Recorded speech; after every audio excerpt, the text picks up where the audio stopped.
Let me make sure my phone is off. I have everything set up.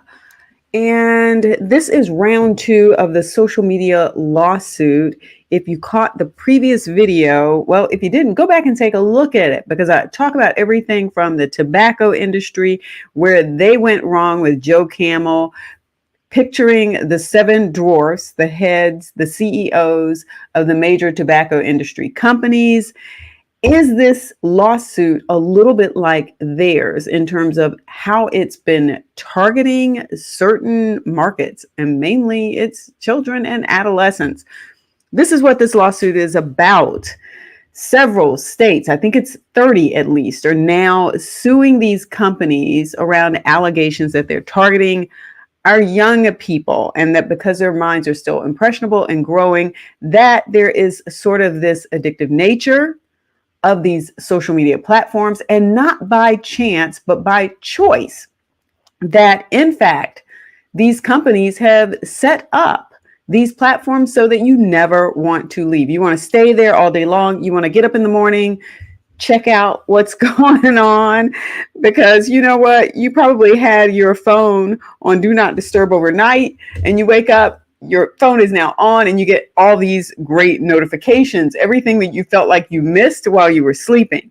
But the first thing I want to do is sort of backtrack on this lawsuit that is out there. The judge has said we are not going to dismiss this in whole. Look, Facebook, TikTok, YouTube, Instagram, they've all said, hey, judge, please dismiss this. The judge has said no. They have said, hey, there's an act that gives us some protection that says because we just make the platform and just put it out there, we are not responsible for what other people put on it. And so if other people put information on these platforms that make it so that people don't want to leave, well, that's not our fault. That's what the platforms are trying to say. The judge has said, no, I'm not buying it. I think that this is way more complex.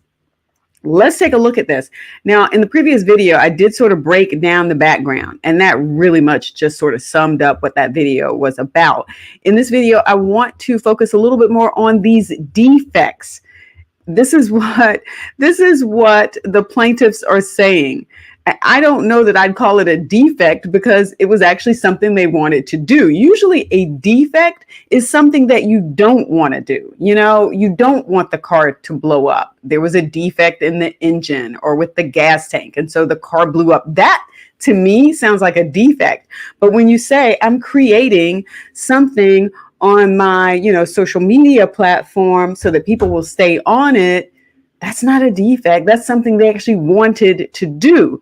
Well, they're now being sued. And as you see, allegations of design defect, failure to warn, design defect out of Georgia, failure to warn. Yes, these are product defects in that they have hurt the people who have been using them because the people can't stop using them. Now, I know some of you are saying, and I brought this up in the last video, some of you are going to be thinking, well, hey, come on. Don't people have control? Just like we just saw you put that phone down. Didn't you just put your phone down? Yes, I did. Are you on your phone now looking at all of these apps and social media platforms? No, I'm not. So obviously there's some choice and behavior there that we can control. What this is saying is, hey, it's not quite that simple because this has been set up in a way so that it makes it much harder for you to do that.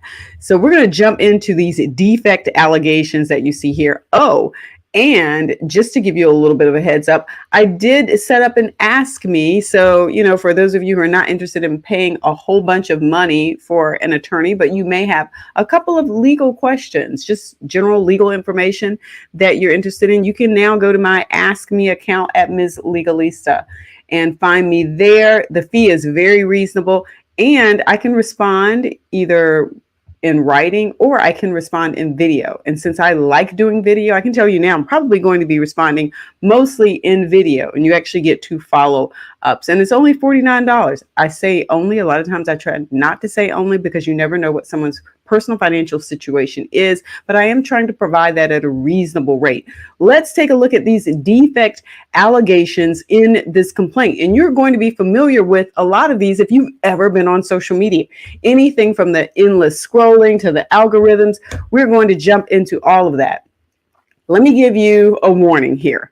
There is some language in this complaint that will get flagged by social media, will get flagged by YouTube if I say these words. So sometimes I'm just going to, point to the word or come up with my own version of that word so that we don't get the video, put back in Never Never Land so that people don't actually get to see it. All right, defect allegations. As pled, defendants target children as a core market and design their platforms to appeal to and addict them. And they've got footnotes in this, okay? You guys can go back and look all that up. I'm not going to go into those.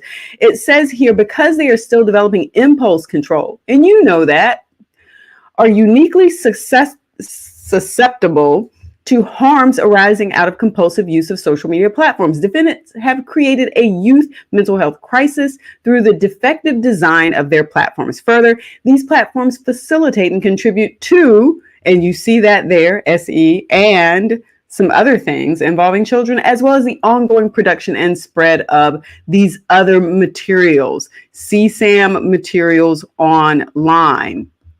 All of this is made much easier because of these platforms. Remember a few years back, YouTube went through this whole thing where it really started to distinguish between content that was targeting adults and content that was not and was targeting younger people. And as a result, it got very strict in regards to advertising around that. And item number 2 related to that, you saw a lot of people who had YouTube channels who were focused on younger people start to turn off comments because they were actually getting comments that were not appropriate. And so they had no choice but to turn off comments on those videos. Yes, you know the kinds of people that I'm talking about who were making those kinds of comments, and you can probably imagine what they were. All right, so let's go back to this further.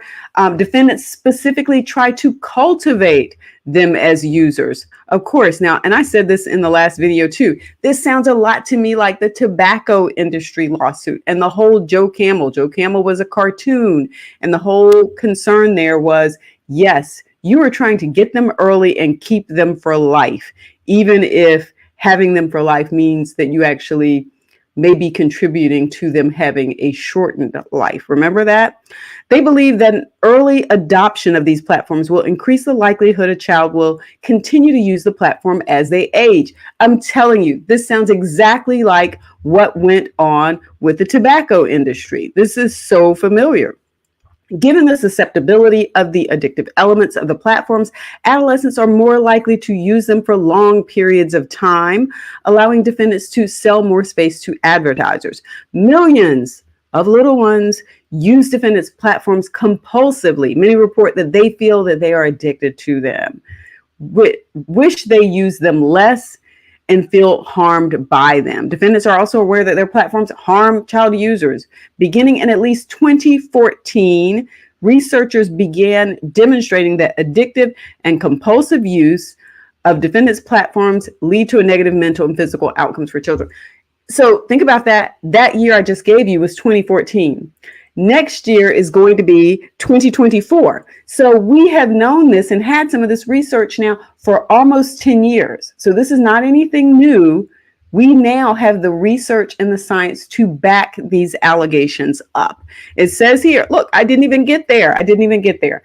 Right here, in parentheses, discussing the nearly decades worth of scientific and medical studies linking compulsive use of defendants' platforms to negative health outcomes. That's exactly what I just said. At least some defendants also knew about these harms from internal data and studies. All of this is going to come out in this lawsuit. Okay, the MAC, which is the master complaint, okay, which is, as I said in a previous video, 300 pages. The thing is 300 pages long, okay? It discusses ways in which the design of defendants' platforms cause the harms described above. So remember, one of the things that I have scrolling across the bottom is, are you responsible? To what extent are you responsible for your own actions and behaviors in regards to this? Well, if you're talking about adults, you're talking about one thing. But if you're talking about children and young people, you're talking about something else. And that is the distinction that this lawsuit is making. Okay, so let's jump into some of these design defects, which, the platformers would say, hey, these are features. These are features. Look at this first one. They would say endless content. You can now get this endless supply of information and feed. They say that's a good thing. The plaintiffs say this is not a good thing. This is a bad thing. It says this describes the endless feeds of content shown to users via defendants' platforms. One example is Facebook's news feed, which presents users a continuous feed of stories, advertisements, and other content, and which never ends. Analogous to Snapchat features continuous scrolling via TikTok's For You page, and as to YouTube's autoplay functionality. So what they're saying is some of these platforms have some sort of version of this endless feed. It just goes on and on and on. And the next thing you know, you've gone right through dinner time because you've been sitting there just sort of scrolling because it just keeps going on and on and on. Like I said, the platforms think this is great.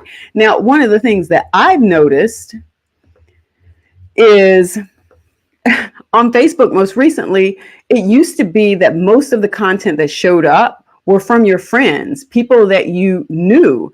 And now, as I'm scrolling through, most of the content is not from the people that I'm actually connected to.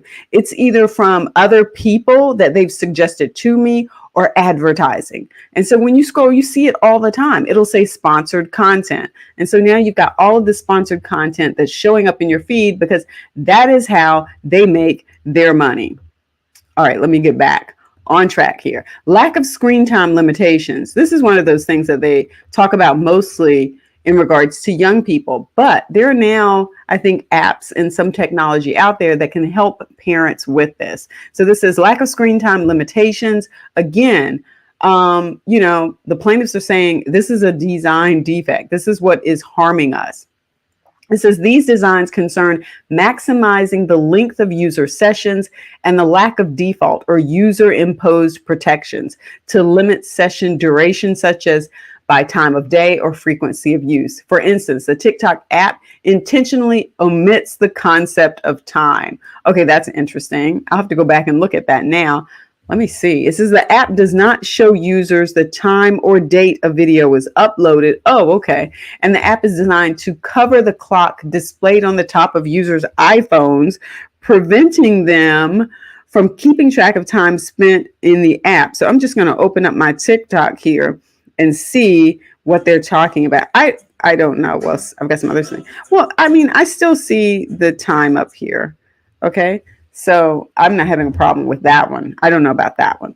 Intermittent variable rewards, or IVR. Here, defendants design algorithms to strategically time when they show content to users in order to maximize engagement. For example, Instagram may wait until a piece of content receives multiple likes before notifying the user who posted it.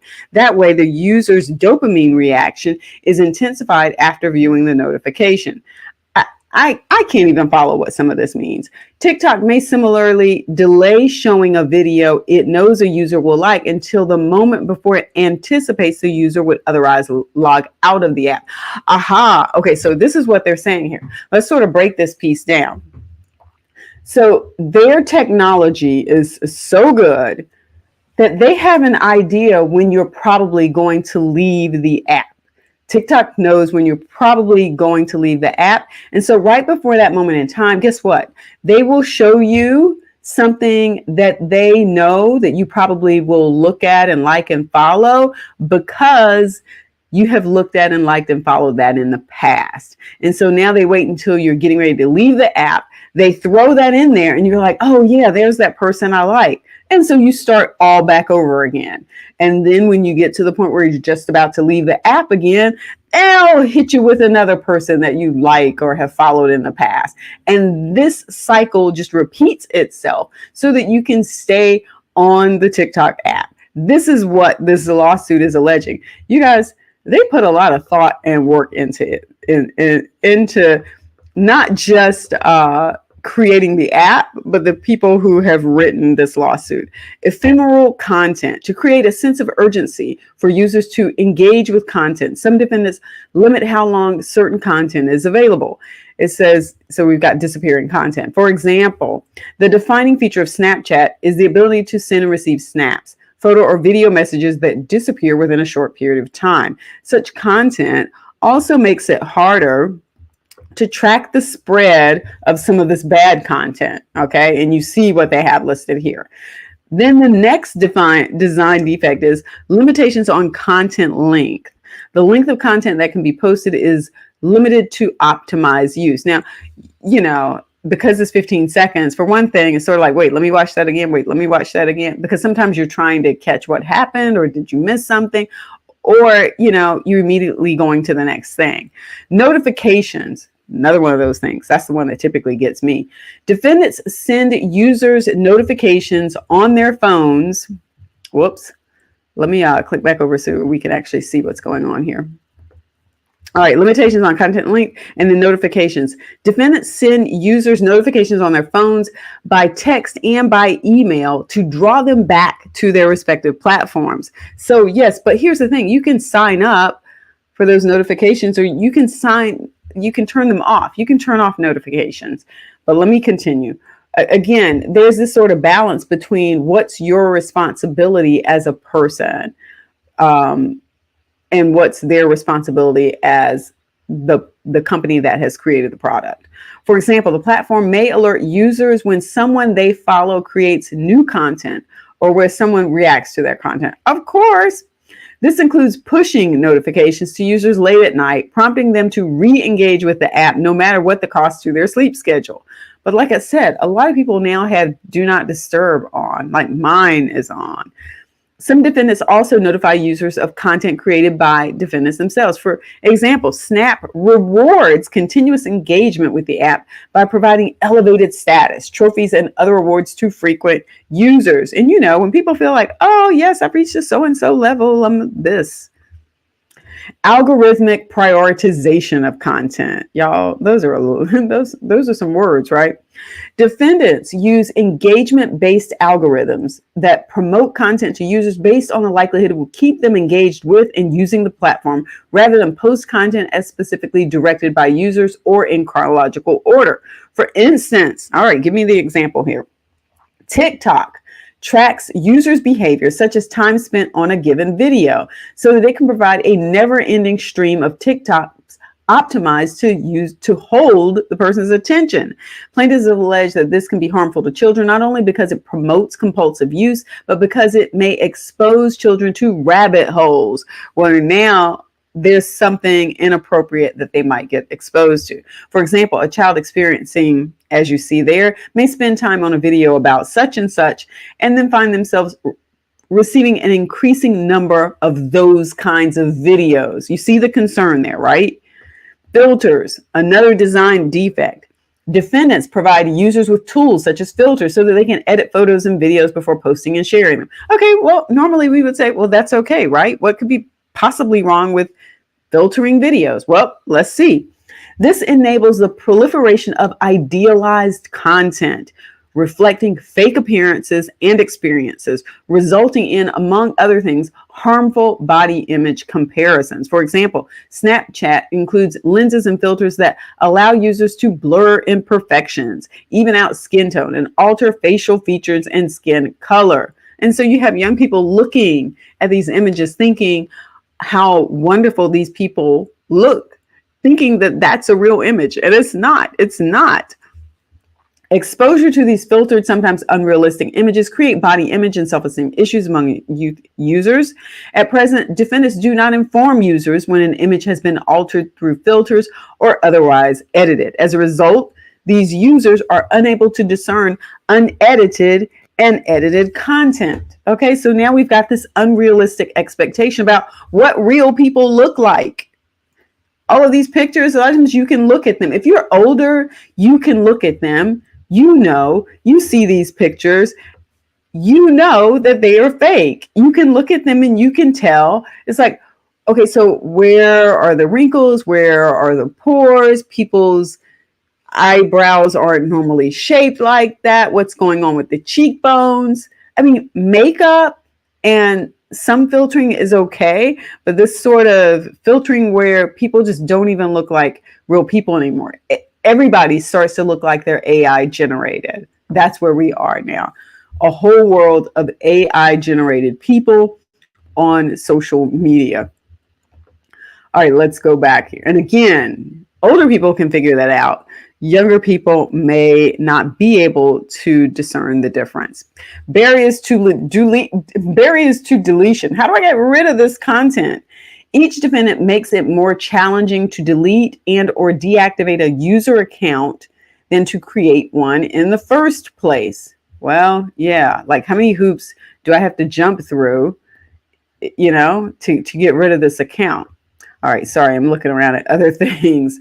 Thereby creating barriers to children discontinuing use of defendants' apps if they want to.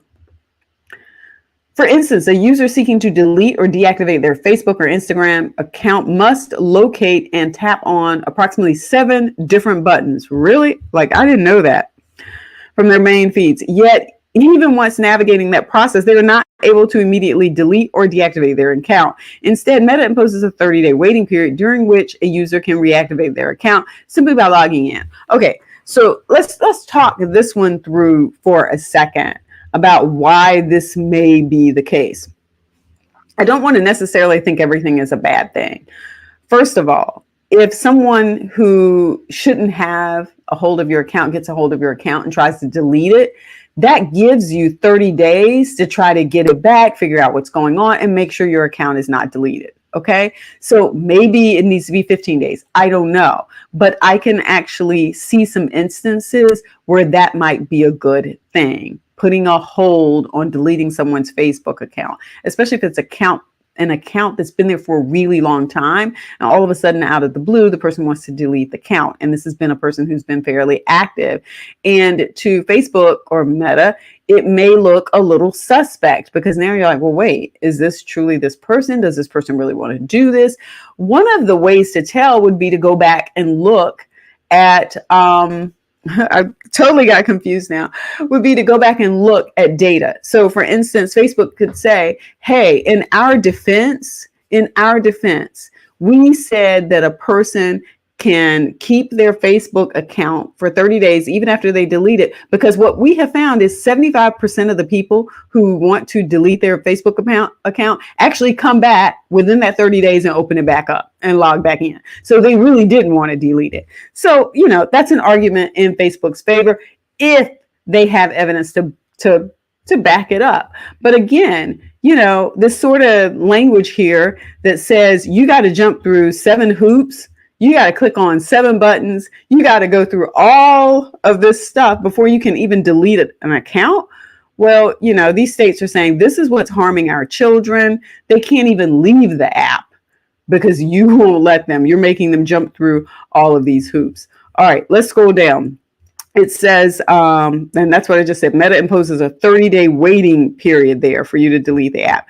All right, connection of child and adult users. Again, they're alleging that this is another design defect. I'm going to run out of the ability to even talk about this. Some platforms recommend minor accounts to, look at this, adult strangers. In other words, they're saying, hey, friend this person, a suggested account or person you might want to follow in an inappropriate way, and they shouldn't be making those recommendations. So it says, these include quick add functions that recommend that users friend, follow, or otherwise connect with other users. I mean, who's vetting these other users that these social media platforms are sending young people to? These features recommend connections between, look at that. Look at who they're recommending these connections between. These right here, okay? This is problematic. Facilitating, and you see what it says right here. I'm not even going to highlight that because YouTube would be like, girl, we're taking your video down. Let's move down to the next defect. Private chats. We can have a private chat. Some defendants have private chat functions, which can be harmful because you see why, right? You see why this can be a problem. Again, this is why the plaintiffs are saying these are design defects. Look at what this is doing to our young people. Geolocation. We've heard about this too. Other people being able to track where you are. Do we really want everyone out there to be able to track our young people? And yet some of these platforms allow geolocating to go on. Now, here's the thing. If you're an adult, you might know how to turn this function off. Although I will suspect that there are a lot of young people who have a greater awareness of how to use some of these functions. They know better than some of the older people. But really young or younger, might not be thinking about that. They might not be thinking about that. And then you've got this person who now knows a little bit more information about where they are. And this is a person who shouldn't know that. All right, another design defect that they're saying these social media platforms have: age verification. Defendants either do not require users to enter their age upon sign up, or do not have effective age verification for users, even though such verification technology is readily available, and in some instances used by defendants in other contexts. Well, we know where they're going here. For example, Meta purports not to allow children under 13 to access Facebook. The platform relies on a user's self-reported age when they sign up for the platform to enforce this policy. Tell me, do you know anybody under the age of 13 who has ever lied, right? That happens, right? The platform relies on a user's self-reported age when they sign up for the platform to enforce this policy. When a user enters a birth date showing that they are under 13 years old, they will be blocked from completing the registration process. However, immediately thereafter, the platform permits them to recomplete the sign-up form and enter an earlier birthday. See how easy that is? You're just like, oh, well, let me say that I'm older. And the platform doesn't, like, come on, that person just tried to create an account, right? It's the same phone number or the same email. Nothing else changed except the birth date. So yes, it says Snapchat's age verification systems are similarly defective. Again, they're alleging these are defects. And then the last one, defendants offer, this is lack of parental controls. Well, okay, so now let me just come back to you. So before we even get into that, let's talk about this lack of parental control, because one of the things people are saying is the parents have the control. Who bought the child the phone? Who's letting the child keep and use the phone? Or who purchased the computer?